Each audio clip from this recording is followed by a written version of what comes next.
अस्सलाम वालेकुम स्टूडेंट्स। आज मैं डिफाइन कर रहा हूँ सबऑर्डिनेट कंजंक्शंस। ये कौन से अल्फाज हैं, इनका इस्तेमाल किधर होता है, आज इन लफ्ज़ों को डिफाइन करूँगा। ये वो कंजंक्शंस हैं जो चकमा देती हैं, आपको कंफ्यूज करती हैं, बताती कुछ और है, निकलती कुछ और है। ये कौन से अल्फाज हैं, ज़रा पहले तो इन लफ्ज़ों को देख लें, इनको याद कर लें, फिर ज़रा समझाता हूँ टॉपिक क्या है। इफ़ का मतलब है अगर, whenever, wherever, whichever, ये अल्फाज होते हैं जहाँ कहीं भी, जब कभी भी, जैसा भी, वगैरह वगैरह। फिर अनलेस, जब तक के ना हम कहते हैं। एज लॉन्ग एज, जब तक के। व्हेन, कब, जब कहा जाता है, या जब आप कहते हैं। कब, जब तो नहीं बल्कि कब, सवाल के लिए जब बोला जाए कि कब, अब उसमें क्या होता है। फिर द मोर, ये जरा डिफरेंस है, ये कंजंक्शन नहीं है, ये एक स्ट्रक्चर है। इसमें क्या होता है मैं डिफाइन करता हूँ। सो ये जो मैंने आपको लफ्ज़ बताए पहले और इसकी उर्दू भी बताई, इनको जरा आपने ज़हन में रख लेना है। अब आते हैं जरा टॉपिक की तरफ। इनको कहते हैं सबऑर्डिनेट कंजंक्शंस, इन लफ्ज़ों को। इसके अलावा और भी होती हैं, लेकिन मैं स्पेसिफिकली जो मोस्ट कॉमन है ना, जो कंफ्यूज करती है, उनको डिफाइन कर रहा हूँ। ये सबऑर्डिनेटिंग कंजंक्शंस जो है ना, ये एक असूल रखती हैं कि इनके साथ फ्यूचर का फिक्रा नहीं आ सकता। आई एम रिपीटिंग, इनके साथ फ्यूचर का फिक्रा नहीं आ सकता। अगर आए भी तो वो प्रेजेंट हो जाता है इफ के साथ। जैसे अगर वो भागेगा तो रेस जीतेगा, जिसे फर्स्ट कंडीशनल कहा जाता है। हम कहेंगे इफ वी रन्स, हम ये नहीं, अब उर्दू तो ये है ना, अगर वो भागेगा फ्यूचर है तो ये तो होनी चाहिए इफ ही विल रन, लेकिन नहीं, मैं कहूंगा इफ ही रन्स, अगला तो जो है ना वो रेस जीतेगा, he will win the race, जो मर्जी करें।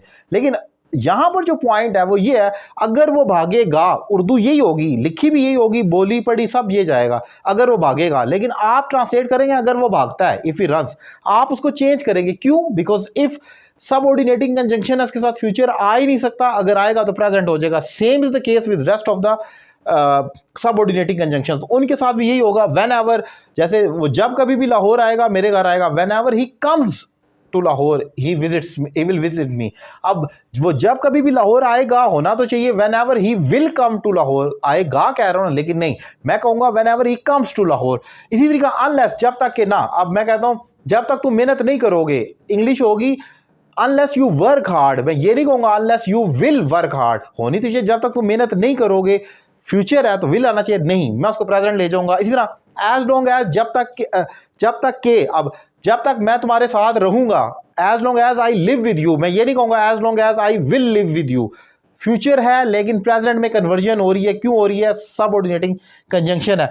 इसी तरीके से व्हेन, ये बड़ा इंपॉर्टेंट है, ये तो बहुत कंफ्यूज करता है ना। जब मैं लाहौर जाऊंगा आपको कॉल करूंगा, होना तो चाहिए when I will go to Lahore I will call you. जब मैं लाहौर जाऊंगा फ्यूचर है, लेकिन मैं कहता हूं जब मैं लाहौर जाता हूं, मैं ट्रांसलेशन में ऐसे कर दूंगा when I go to Lahore, when I go to Lahore, जब मैं लाहौर जाता हूं। अब वो क्यों हो गया? क्योंकि व्हेन एक सबऑर्डिनेटिंग कंजंक्शन है। आप जो उर्दू सोच रहे हैं, इंग्लिश वैसी नहीं बनेगी, रूल उसको चेंज कर देगा। तो ये इसी तरीके से ये एक स्ट्रक्चर आता है, द मोर, जितना और उतना।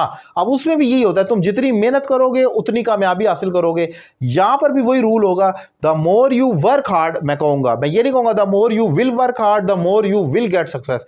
अब उर्दू तो ये है ना कि तुम जितनी मेहनत करोगे, फ्यूचर की बात है, लेकिन मैं लिखूंगा the more you work hard, मैं ये नहीं कहूंगा the more you will work hard. So ये इंपॉर्टेंट पॉइंट्स हैं, और ये वो अल्फाज हैं जो ट्रांसलेशन में उर्दू और इंग्लिश और बन जाती है। क्यों बनती है? सबऑर्डिनेटिंग कंजंक्शन इसको कहा जाता है। और भी अल्फाज हैं, मेरे माइंड में ये थे जो ज़्यादा कंफ्यूज करते हैं ऑनलाइन क्लासेस में स्टूडेंट्स को, जो मैंने डिफाइन किया। अगर आपके ज़हन में कोई सवाल है तो आप भी पूछ सकते हैं।